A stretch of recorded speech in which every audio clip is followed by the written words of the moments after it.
This is Bloomberg Surveillance Early Edition with Danny Berger and Kriti Gupta. 10 a.m. in London, 5 a.m. in New York. That means it's 5 p.m. in Hong Kong. Our top stories today. Hawkish signals from the latest Fed minutes. Firm up bets on a July hike. Global stocks suffer losses as bond yields continue to climb. Common ground. U.S. Treasury Secretary Janet Yellen arrives in Beijing for talks aimed at easing tensions and opening communication channels between the world's two biggest economies. And Meta's Instagram officially unveils its Threads app, taking direct aim at Musk's Twitter. Millions sign up within hours. It is not yet available within the EU. Good morning. Welcome. This is Bloomberg Surveillance. This is the early edition. I'm Guy Johnson in London. Of course, I'm stepping in for Danny Berger. Kriti Gupta in New York. Kriti, I think this is shaping up to be quite the session. This week has been a complete dud so far. I think we're now going to get some action.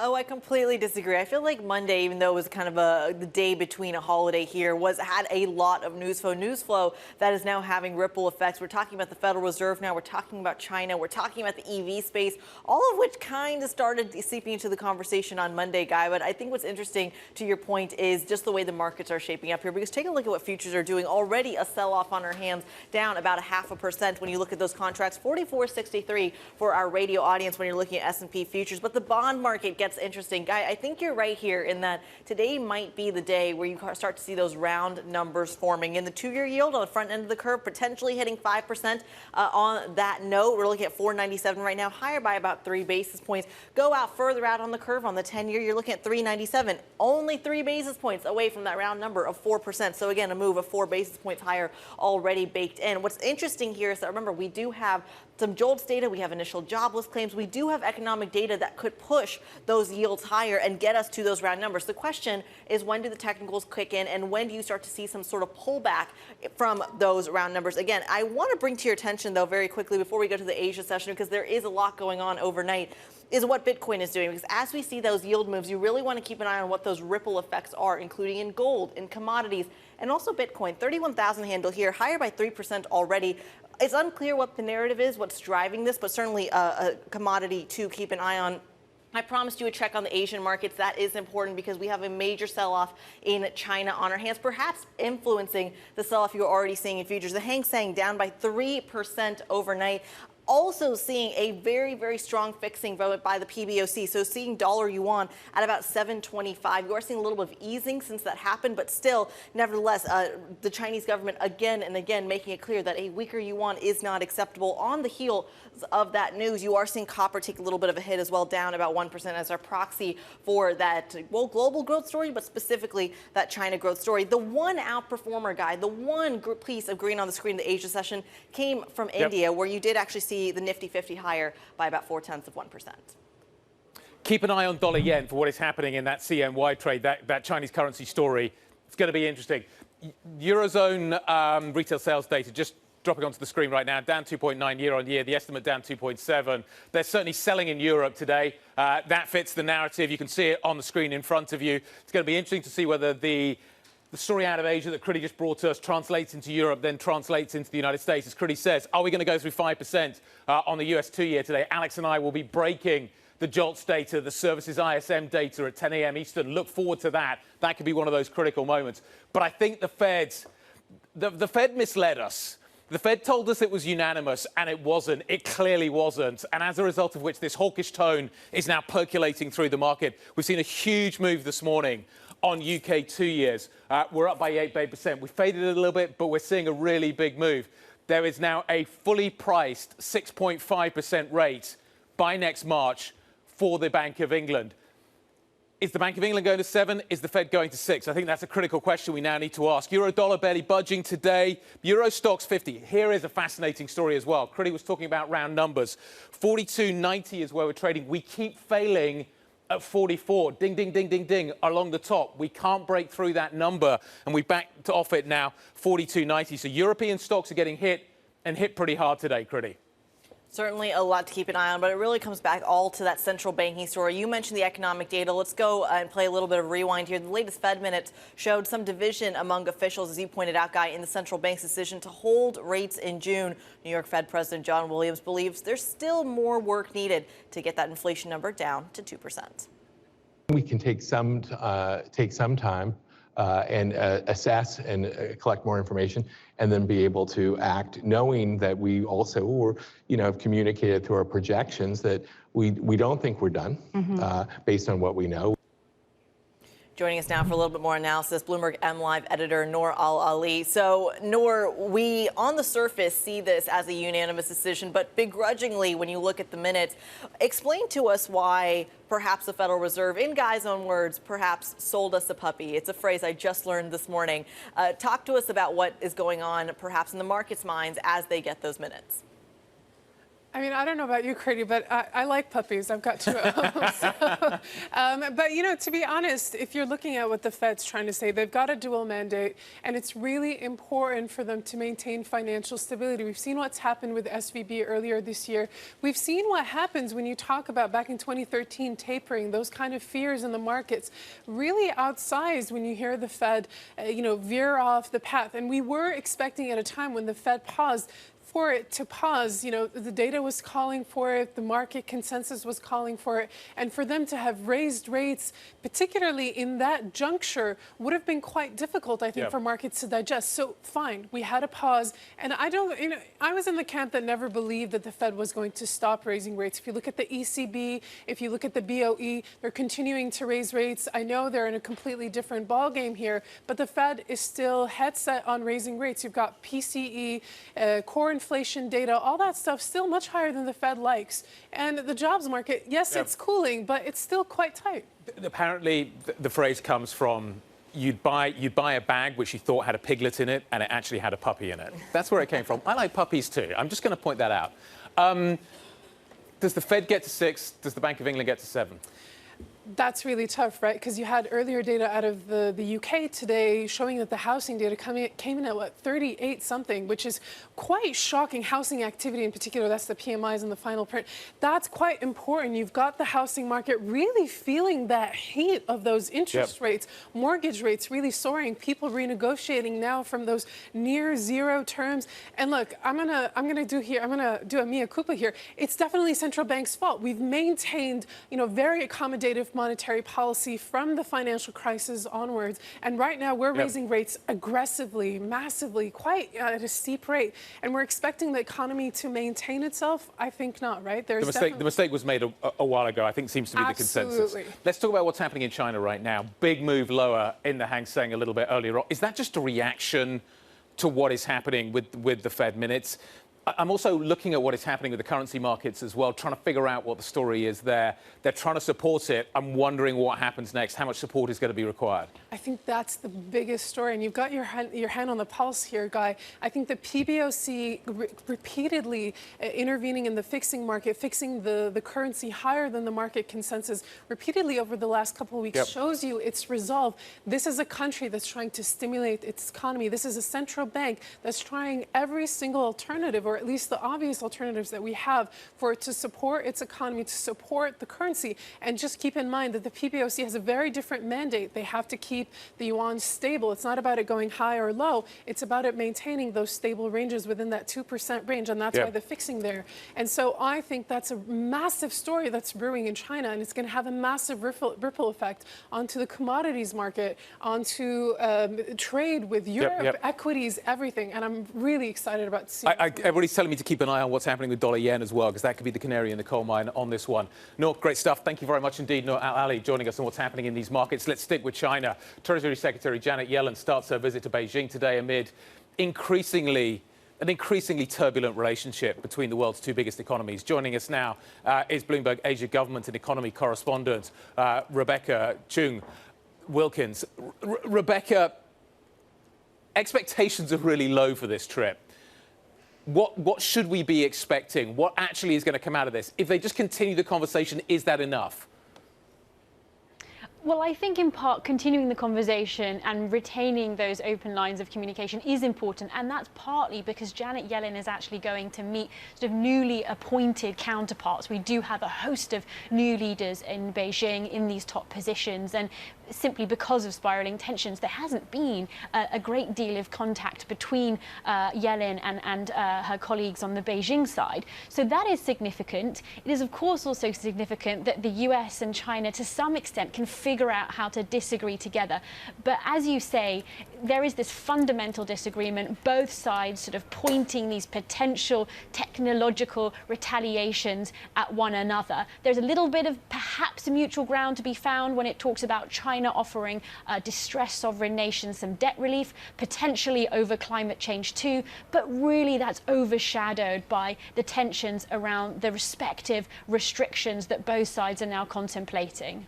Well, speaking of those restrictions, let's talk a little bit about the metal curbs that were potentially introduced. I think gallium and germanium, a lot of what the analysts are saying, look, this isn't that big, it's more symbolic than anything else. But at what point do we start to see that kind of sentiment get accelerated or perhaps pulled back? Does Janet Yellen have any sort of bearing on what that might look like?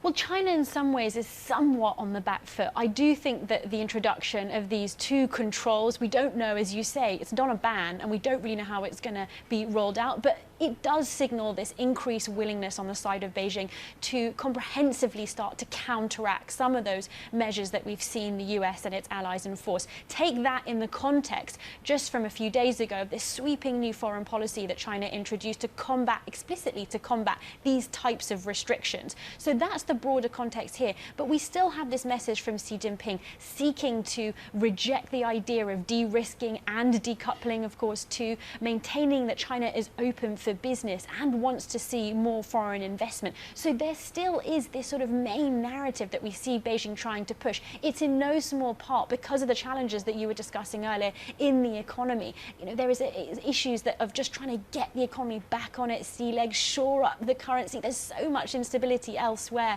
Youth unemployment, the property crisis still unresolved. If he can find a little bit of stability in the relationship with the US, that would offer him some relief and some space to tackle all of those other problems.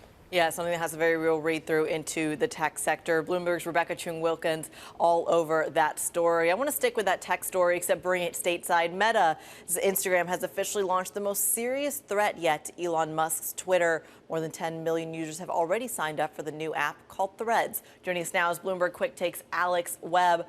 Alex, overnight, my phone buzzed nonstop because of the amount of notifications I got from Threads. You open the app, it looks identical to Twitter. How does it compare? It is very, very similar. And the one thing that they are doing very well at is using the existing social graph they have, the social network they have through Instagram, porting that over to Threads, and therefore giving you an almost instant network. And that's something that a lot of would-be Twitter competitors, the likes of Blue Sky, the likes of Mastodon, have really not been able to do because they are not building on an existing product. Nonetheless, there are a few things that you don't quite have yet that you do have in Twitter. Not least, there is no desktop version, which when you think about a lot of power users, not least the media, people will have Twitter open all day, whether on TweetDeck or on the website, and that is not something you're able to do. You have to do it through your mobile. There are a few things like that, which I'm sure will come with time. There's a suspicion that they accelerated the introduction of this in order to capitalize on some of the issues over at Twitter, but it seems like a very propitious start. Alex, what is critical mass? Where do they need to get to? I mean, for it to be meaningful to Facebook, you need it to be sort of as big as Twitter, presumably. At the moment, it's at 10 million users, which, you know, that's great straight out of the gate. One of the fastest launches for a new app we've probably ever seen. But Facebook or Meta says that it has 2 billion users across all of its apps. So, you know, you're sort of about half a percentage of their total user base. Now, took Twitter 16 years to get to their users. If you're going to get to that point, you need to have those high quality users, the people who are going to post a lot, who are going to post high quality content, going to post news stories, videos, all that sort of stuff. You need them to be very actively engaged. Day one, that seems to be happening. How long can they sustain it? Great stuff, Alex. Thank you very much indeed. Alex Webb of Bloomberg Quick Take. Okay, what have we got coming up for you? We're going to bring you a live interview with Rapidan Energy President Bob McNally. That's going to be coming from the OPEC seminar. That's taking place in Vienna. We'll go there next. We're also going to catch up a little later with HSBC senior economist Liz Martins for more on what is happening with this rate story. Plus, Secretary Yellen kicking off her trip to Beijing amid China's metals ban. We're going to have more on all of this with Oxford's George Magnus. That's all still ahead. This is Bloomberg.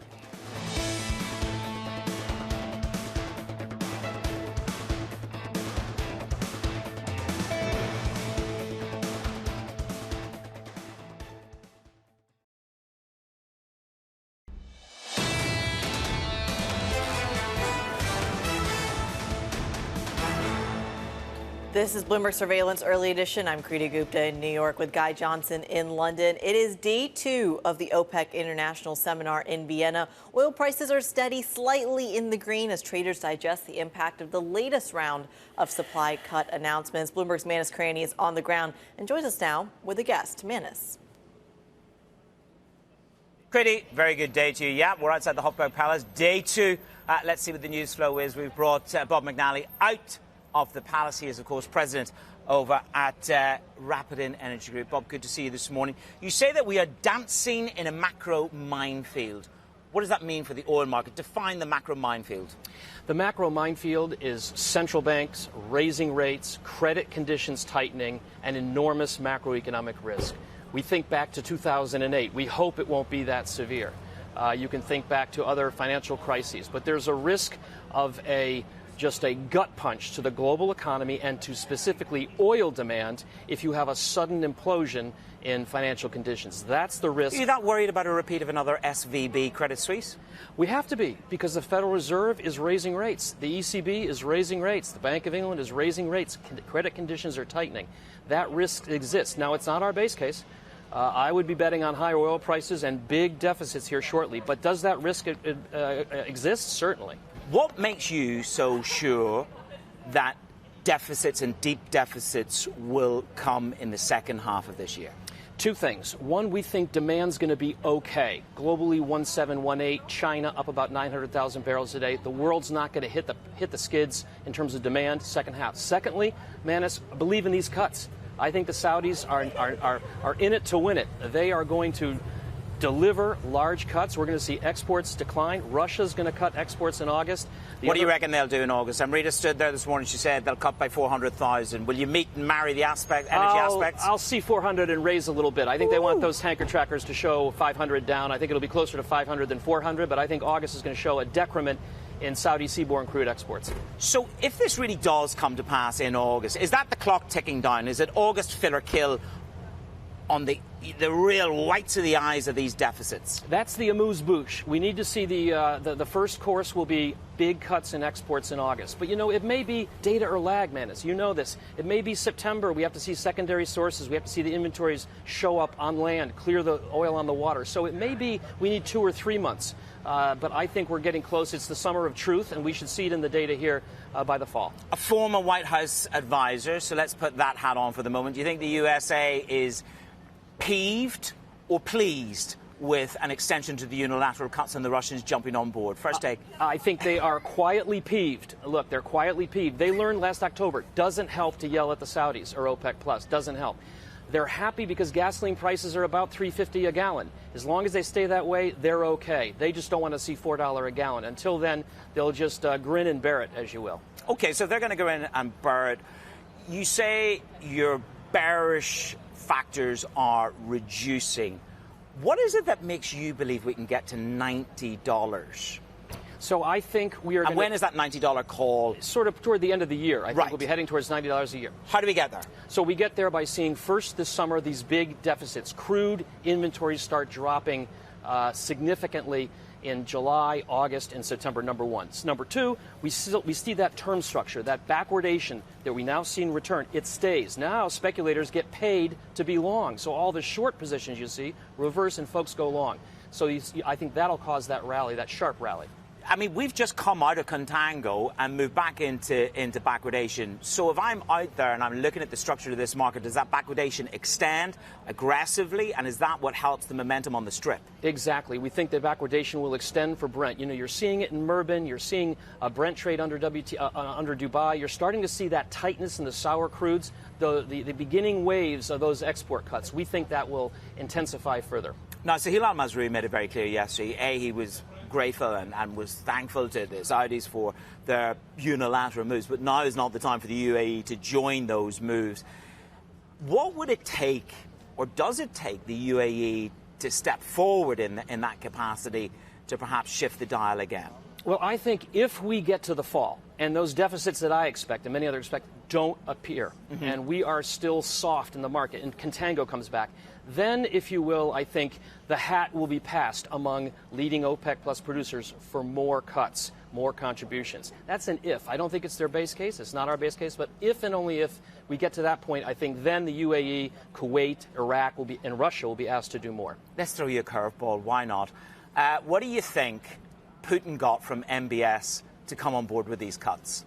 You know, I think Putin has learned stability is very important. He's gotten burned twice now by inadvertently contributing to oversupply in the market and seeing prices collapse. I think he has been burned, and I think the fear of a return to 2015 or 2020 is enough for Vladimir Putin to understand, better listen to the Saudis, better listen to the UAE. When they say we need to do more to keep oil prices stable, better listen. I think that's enough. Do you think they are prepared to take that pain, even though they're in the midst of funding a war? And he needs those petrodollars to fund that war. I think so. You know, it was only 3 years ago that the price of oil went at one point negative $37 a barrel in May of 2020. Yep. So memories don't fade that quickly. So I think Putin, as bad as it is for him now, it could be much worse if Urals is at $10 a barrel in November. What's the risk they lose control like they did in 1986? Is that risk gone? Is that just off the table completely? Low. I think the bigger risk would be 2020 or 2008, where they don't cut fast enough under an implosion of demand. That was in 86, was the Saudis just flooding the market because they were tired of being the swing producer for 4 years. That I don't think is going to happen. Bigger risk is that we get to weak demand, bigger cuts are required, they don't do it or don't do it fast enough, and they lose control to the downside. It's there, not my base case, but it's certainly there. The 86 question was a Tom Keane question, by the way, Bob, if you're just wondering. I mean, the divinity that I have is limited. That is Bob McNally with me outside the Hofbau Palace on day 2 of the symposium, president of Rapidan Energy. Good morning, good afternoon, good evening. Manus, yeah, I'll take all of those. Manus Cranny, good morning. In Vienna with Bob McNally. Really useful conversation. Manus is going to continue the great coverage we're getting from the symposium. You can see that throughout the day.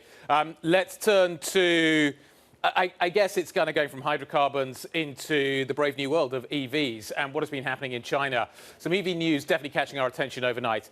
Tesla and China's top electric vehicle makers, including BYD, have pledged to maintain fair competition and avoid abnormal pricing in the world's biggest EV market, which of course is China. The pledge basically signals a possible end to a price war that's rattled the industry this year. Kriti, Tesla started this, which I think is fascinating.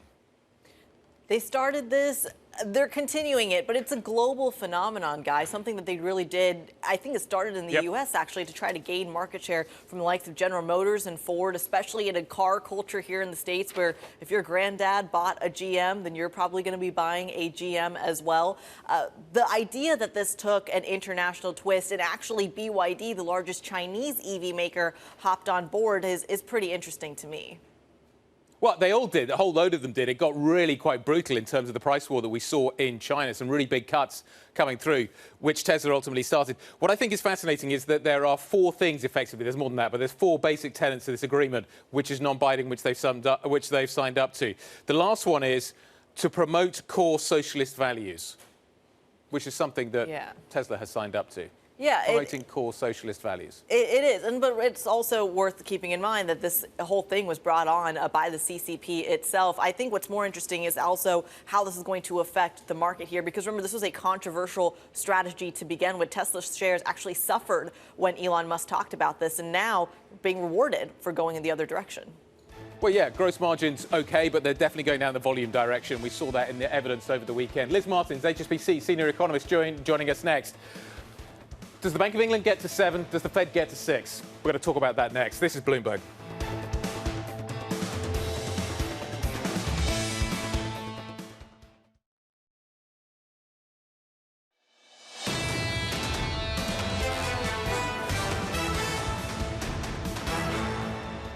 This is Bloomberg Surveillance Early Edition. Here's what you need to know.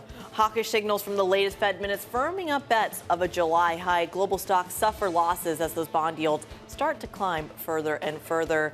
And finding common ground, U.S. Treasury Secretary Janet Yellen arrives in Beijing for talks aimed at easing tensions and opening communication channels between the world's two largest economies. And Meta's Instagram officially unveils its Threads app, taking direct aim at Musk's Twitter. Millions sign up within hours, but it's not yet available in the EU.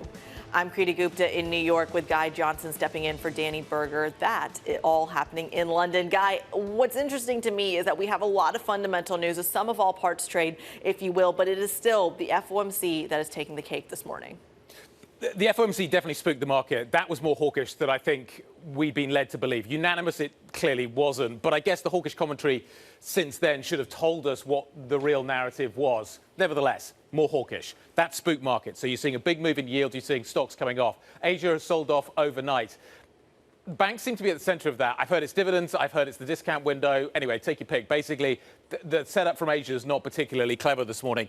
European stocks, as a result, are suffering.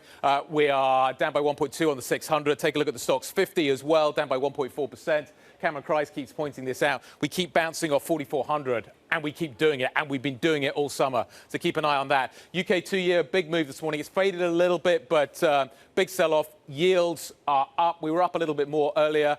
You've got the survey out on inflation expectations this morning, pointing to medium-term inflation expectations going higher. Euro-dollar going nowhere in a hurry. So basically, you've got a reaction. But later on today, you're going to get jolts at 10 a.m. You're going to get ISM services at 10 a.m. Eastern.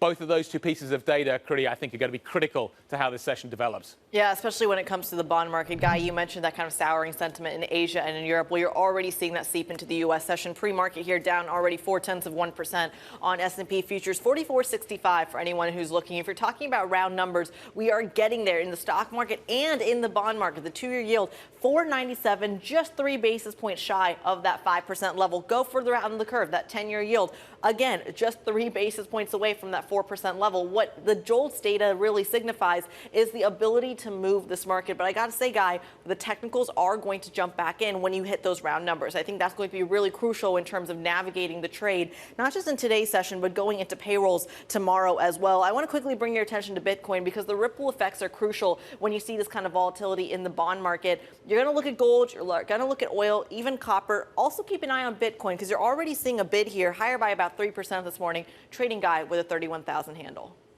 Well, let's focus on the Fed, Kriti, and talk more about what we've had and what we're going to get. New York Fed President John Williams speaking in the afternoon yesterday, saying that the Fed has more work to do on monetary policy. He also says that he will be data dependent when deciding on the Fed's next steps.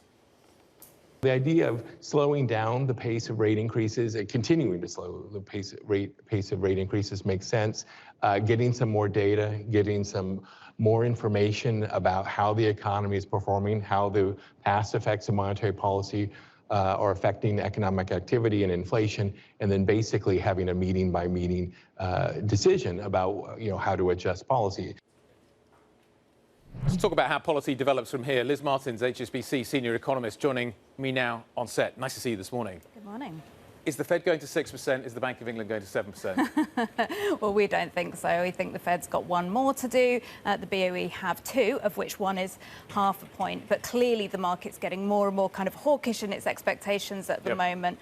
I mean, it's really difficult at the moment, isn't it? There's this debate. Is inflation now about to come off? Is it going to stick around? Have we done too much tightening? Have we not done enough? And there's 2 schools of thoughts, I think, even within our team, about which way to go. And I think, I sympathise with the central banks actually making these decisions. Is the risk to the upside or the downside? Well, look, I think on inflation, the risks here are still to the upside, and it's because of these strong labour markets that we've still got. There are some early signs in some parts of the world that it is turning, but even if it turns, even if jobs start to go, even if we go into kind of technical recession, can pay growth lag that and continue to be passed on as services inflation? I kind of fear that it can, and that puts central banks in an even worse position where they've got high inflation and weak growth, and they've got to decide what to do with that.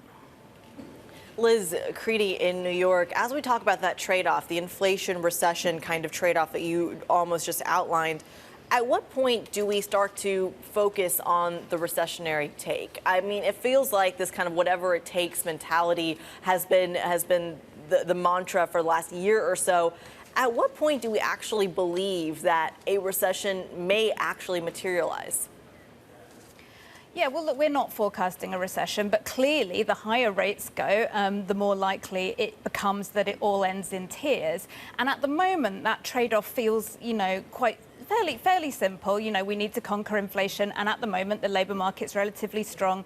Growth is still, muddling through. I think the difficulty becomes actually if you do enter recession, and more importantly, I think if you start seeing a real spike in unemployment, then the question becomes, well, how much do we want to get back to this specific 2% target? Can we live with 3 or 4% inflation in exchange for economic stability? We're not having that conversation yet because the economy sort of isn't in recession, but that's going to be a difficult question perhaps further down the line. Liz, talk to us a little bit about the China read-through here. The fact that China may be exporting deflation in the near future, just given the kind of contraction that you're starting to see in that part of the world. Is that something that will be welcomed by the likes of Chairman Powell and his peers in Europe? I think so, but I think it's something we're already seeing on the manufacturing industrial side, right? We're already seeing shipping costs right down to where they were pre-pandemic, a lot of commodity prices lower, a lot of manufacturing companies talking about outright deflation in their input costs. So that part of the equation, I think Chairman Powell and other central banks will be less worried about. I think where we're still worried is the kind of inflationary psychology aspect and in the services inflation bit. So every little helps, of course, on the manufacturing side, but I think the services is where we're really looking for an improvement here. What's the relationship between asset prices and monetary policy at the moment? Central banks have tightened very aggressively. Markets in many ways have not responded as aggressively. Do we now need to see a financial markets response to these higher rates? Is that something that is required in order to get economies back to where the Fed wants? And could we see a divergence where we see a soft landing in the economy and a hard landing in asset prices? And how does that work? I'm not sure we'd have one without the other. I can see what you're saying, that, markets have kind of refused to respond to this higher and higher rate environment. And markets is one of the channels through which higher rates should work. Yeah. And we know that the usual channel through consumer demand is operating in a very, very slow burn fashion. It's not coming through soon enough. So I think there's going to be other channels. There's going to be corporates lending less, investing less, maybe starting to let people go. Government spending probably is going to have to come down, and maybe a market, adjustment might be a part of that story as well. The consumer story is really interesting. We're talking about this over the last couple of days. Weirdly, the Bank of England raises rates. So let's use the Bank of England as an example. Mortgage rates have responded, but a lot of people are on a fix, so they're insulated from it. You've also got a huge number of people that don't have mortgages and have huge savings, which are benefiting from the higher rates. Is monetary policy assisting almost the consumption story that we're seeing at the moment? And how do central banks solve that? To some degree, that's true. And not only that, but banks are now under pressure to pass even more of the higher rates on to savers. So for a segment of the population who are less affected by mortgages or even rentals, maybe they own their own home, they've got a nice pile of savings, for them, demand is being actively stimulated. And the other part of the equation is government policy, where actually the government threw a lot of money at people in the energy crisis and continues to do so to some degree, or will do this winter. So in a way, you've got monetary policy rising, but you've got offsetting elements happening. And the other thing is the policy in the UK, again, to say to people, well, actually, you can switch to an interest-only mortgage. Now, every sympathy for those households that are feeling the pain, but it offsets a big chunk of the impact if you do that. So no wonder it's working quite slowly. Liz, I'm so glad you mentioned the fiscal read-through as well, because, of course, stateside, it's a major conversation about just how much of the kind of student loan forgiveness, for example, falls in that same category. Talk to us about the possibility or the odds of another pickup inflation. You saw that dynamic in some of the EM countries, a little bit of a feeling in Spain and France as well. What are the odds we see that actually happen in the next year or two? So pick up in inflation because of fiscal or any other monetary policy. Yeah. Yeah, look, I think it's reasonable. You know, we've seen a very long, cycle here, and the supply side has kind of got less attention than the demand side, and actually the supply side has clearly been weakening, and we see that across developed markets. So yes, you might get a period where demand falls back and inflation falls back too, but then what happens if you don't increase the supply side? Well, as soon as the economy starts to recover, inflation comes back too, and fiscal absolutely plays into that. I think, when you have central banks doing one thing and then governments, on the other hand, doing the other, then demand maybe doesn't get hit to the extent that you might normally expect it to. Certainly something we're going to be keeping an eye on. A job, I have to say, I don't envy for a lot of the central bankers. HSBC's Liz Martins, thank you as always for your time and your insight. Coming up on the show, we go to the China story. George Magnus of Oxford's China Center joins us next. Stick with us. This is Bloomberg.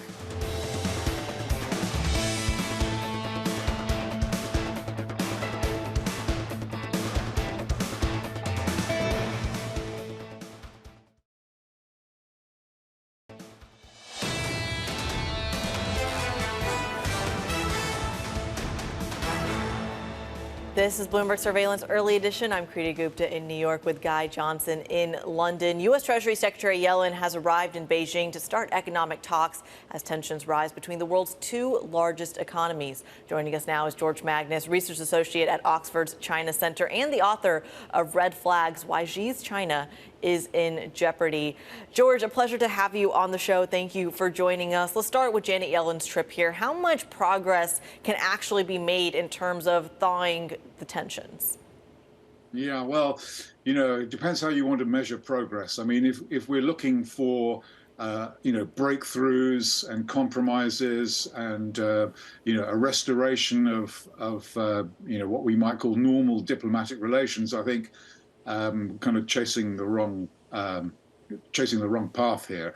But from a low bar, I mean, I think it would be churlish probably not to say that the reestablishment of dialogue, which is what kind of kicked off with Secretary Blinken's visit to China quite recently, I mean, is a result of sorts, right? I mean, I don't think there's a lot that they have to talk about. There's very little they're going to agree about. But actually the reestablishment of dialogue and establishment of normal communications, if that is normal, I mean, is an outcome that we should say, yeah, it's check that box. It's quite important. But I think there's a lot that obviously the two biggest economies of the world need to collaborate and talk about. But I'm afraid I don't really see much in the way of breakthrough or compromise, to be honest. Well, in terms of keeping that dialogue open, what's interesting is this is coming on the heels of a visit from Secretary of State Anthony Blinken, in addition to efforts already by ambassadors in that region. George, what would be needed after this trip to continue that dialogue? Another trip, perhaps? Another figure of the U.S. government visiting? What might that look like?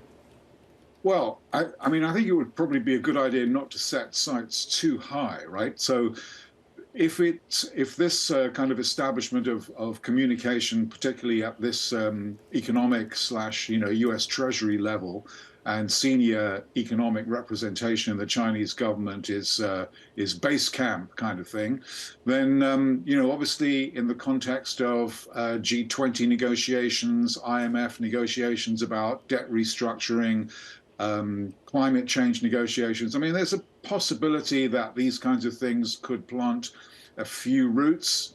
Obviously, there's a lot of speculation that Xi Jinping, may attend the APEC summit on the west coast of the United States later this year, which could set up the scene for a kind of off-ramp kind of bilateral meeting with President Biden.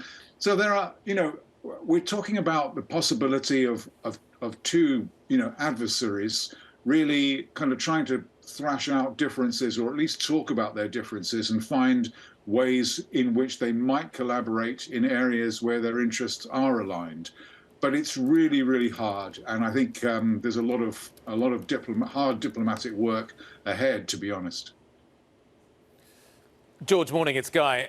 Nice to see you. The PBOC, the Chinese authorities, would like to have some currency stability right now. They have a Fed problem. They have a global central bank problem. How tenuous is their grip on that stability? Well, I think. I mean, I'm not sure that I mean, obviously, a lot of people I think you're alluding to, obviously, the weakening of the renminbi against the US dollar, which has, I think, reached a kind of low point it hasn't seen for quite some time. I mean, this is partly a reflection of, the sort of proverbial interest rate differentials, Fed's tightening, PBC is, if anything, is easing monetary policy. They cut interest rates quite recently. I mean, not that that's going to have much effect, but I mean, the Chinese economy is faltering. It's important for them to try to keep the currency stable. I think it's probably gone weaker than the PBC ordinarily may have been comfortable with. And there has been some sort of suggestion in the marketplace that it's kind of stabilizing a bit. But yeah, I mean, I suspect it's going to go down. Could we see a significant revaluation, as we have seen in the past, which has spooked markets? A revaluation? Well, a reassessment of the currency level, a devaluation. Oh, I see what you mean. I don't think at the moment the Chinese government and the PBC will be willing to sanction any such move. I certainly don't think they're willing to do it, out of pique. I mean, there's always a possibility that it could be done for that reason. But I don't think so, because things in the Chinese economy obviously are not particularly great at the moment. There's a lot of kind of instability in terms of the demand in the economy. They're very worried about kind of debt levels in local governments and the risk of bad loans in the banking system. So these things are all kind of coalescing. Sort of a devaluation or a depreciation of the currency that would actually ignite even further kind of illicit capital flight would probably not be something they would sanction. So I would expect them to try to keep a lid on this for the time being. George, I want to come back to the geopolitics here, because in the light of these tensions with the United States and arguably Europe as well, it feels like the focus really shifts to some of the other major players in the Asian Pacific region: South Korea, Japan, India, arguably Russia as well. Where does China stand in terms of keeping its regional allies on its side? Well, this is a 64 trillion yuan question, really, because we are looking, obviously, in terms of the big sort of geopolitical picture of a struggle for influence in countries, in Asia in particular, but in the wider world as well, in which, economic and political favors will flow. So obviously China has its Belt and Road Initiative. It's been kind of joined by a number of initiatives that Beijing has announced in the last couple of years: the Development Initiative, Security Initiative, Civilization Initiative. I don't think China is going to be very successful in knocking down doors in Japan, South Korea, for example, and India. And if anything, it's kind of pushing these countries more towards the sort of American orbit, I would say, even for countries like India that don't really like kind of being forced to choose sides. And Modi's visit to the United States, obviously recently, is kind of indicative of that shift. So the real battle, I think, really is in kind of more formally defined emerging and developing countries in Asia and Africa, South America, where not everything is going China's way, as I think people have kind of assumed, like over the last few years, that it would. People are kind of resentful a little bit about the United States and liberal-leaning democracies and the kind of demand that everybody should support their efforts in Ukraine. But, the American soft power still carries pretty heavy weight, I think. Certainly puts a lot of the tensions in the South China Sea into a lot of perspective. Oxford's George Magnus, thank you as always for your time and insight this morning. Coming up on the show, look at some of the market-moving events you're going to want to watch throughout the day. Stick with us. This is Bloomberg.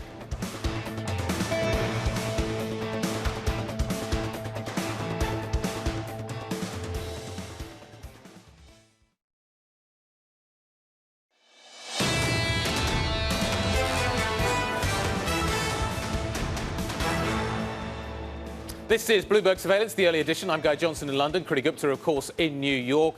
Kriti, let's take a look at what we've got ahead for the rest of the day. You get a lot of jobs data out of the United States. All of this could be really interesting. You've got ADP coming up, you've got claims, you've got JOLTS. You've also got the ISM thrown in there as well. We're going to get PMI data and ISM services. We will have instant analysis at 10 p.m.